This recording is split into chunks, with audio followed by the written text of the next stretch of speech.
ভাবো, একজন মানুষ যার নাম শুনলেই পুরো ইউরোপ কেঁপে উঠত। কেউ তাকে বলে হিরো, আবার কেউ তাকে বলে ভিলেন। সে কি ছিল, একজন দেশ বাঁচানো নেতা নাকি ক্ষমতার নেশায় অন্ধ এক শাসক? আজকের ভিডিওতে আমরা এটাই খুঁজে বের করব, নেপোলিয়ন বোনাপার্ট আসলে হিরো নাকি villain. I saw the crown of France laying on the ground, so I picked it up with my sword.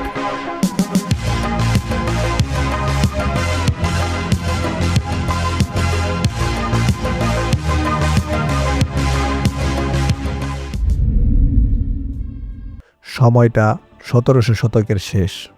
France তখন ভেঙে পড়ার পথে। আফটার দ্য ফ্রেঞ্চ রেভলিউশন, রাজা নেই, স্থিতিশীলতা নেই, অর্থনীতি ধ্বংস, চারদিকে বিশৃঙ্খলা। মানুষ শুধু একটাই জিনিস চাইছিল, একজন শক্তিশালী নেতা যে সব ঠিক করে দেবে। ঠিক তখনই একজন তরুণ সেনা অফিসার উঠে আসতে শুরু করলো। I found the crown of France in the তার gutter নামই Napoleon. and placed it atop my own head.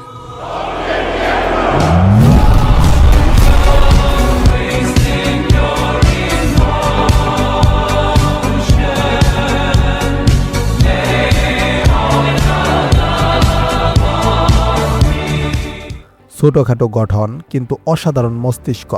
যুদ্ধের ময়দানে একের পর এক বিজয়, ইতালি, অস্ট্রিয়া সবাইকে হারিয়ে দিল।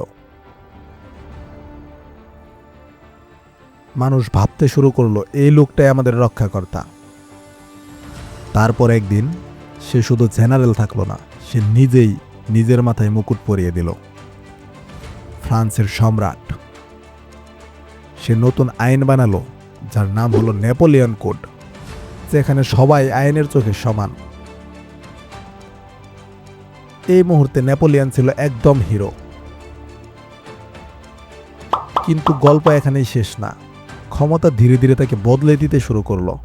সে শুধু ফ্রান্স নয়, পুরো ইউরোপ দখল করতে চাইল। একটার পরে একটা যুদ্ধ, হাজার হাজার মানুষের মৃত্যু, তার সবচেয়ে বড় ভুল। French invasion of Russia. রাশিয়ার প্রচণ্ড শীত তার বিশাল সেনাবাহিনীকে প্রায় শেষ করে দিল।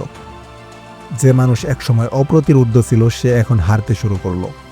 শেষমেশ সে পরাজিত হলো এবং নির্বাসিত করা হলো এক ধূরদ্বীপে। তাহলে প্রশ্নটা থেকে যায়, নেপোলিয়ন কি আসলে হিরো নাকি ভিলেন? সে ফ্রান্সকে বাঁচিয়েছিল, কিন্তু ঠিক একই সাথে হাজারো প্রাণ নিয়েছিল। সে আইন ও সমতা এনেছিল, কিন্তু নিজের ক্ষমতার জন্য অসংখ্য মানুষকে হত্যা করেছিল। হয়তোবা সে দুটোই ছিল একই মানুষের ভিতরে,